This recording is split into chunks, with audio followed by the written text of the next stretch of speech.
Music by Sony Raghwani. Ganpati गण सहाय हच शिव गौरी के दुलारो आहाँ घर में पधारो। गणपति गण सहाय हच शिव गौरी के दुलारो आहाँ घर में पधारो। मूस के कह के सब हटियो बाबा झट से यहाँ बिराजू। गणपति गण सहाय हच शिव गौरी के दुलारो आहाँ घर में पधारो। गणपति गण सहाय हच शिव गौरी के दुलारो आहाँ घर में पधारो। Music director DJ Dhiru, Khajauli बाजार Madhubani. Recording by S music Hajipur.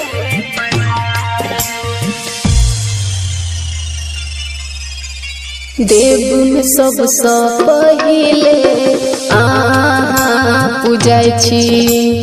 देव के देव महादेव के पुत्र कहलाय छी।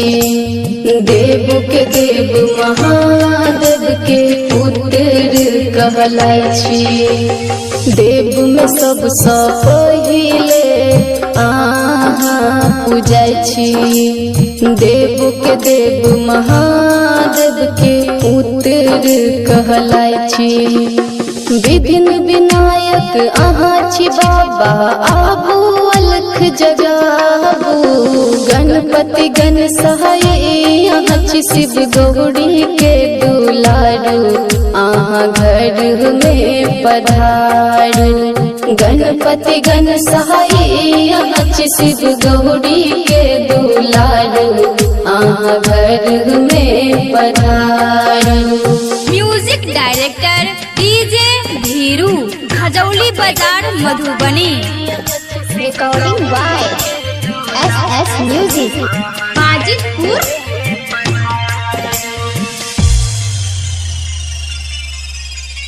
पान दिलो मखान दिलो और चढ़ेलो मेवा। दर्श अपन दिखाबो गणपति देवा। दर्श अपन दिखाबो गणपति देवा। पान दिलो मखान दिलो और चढ़ेलो मेवा। दर्श अपन दिखाबो गणपति देवा। आस लगा के बैठल छी बाबा आहाँ के दुआरी। गणपति गण सहाय हच शिव गौरी के दुलारो आहाँ घर में पधारो। गणपति गण सहाय हच शिव गौरी के दुलारो आहाँ घर में पधारो।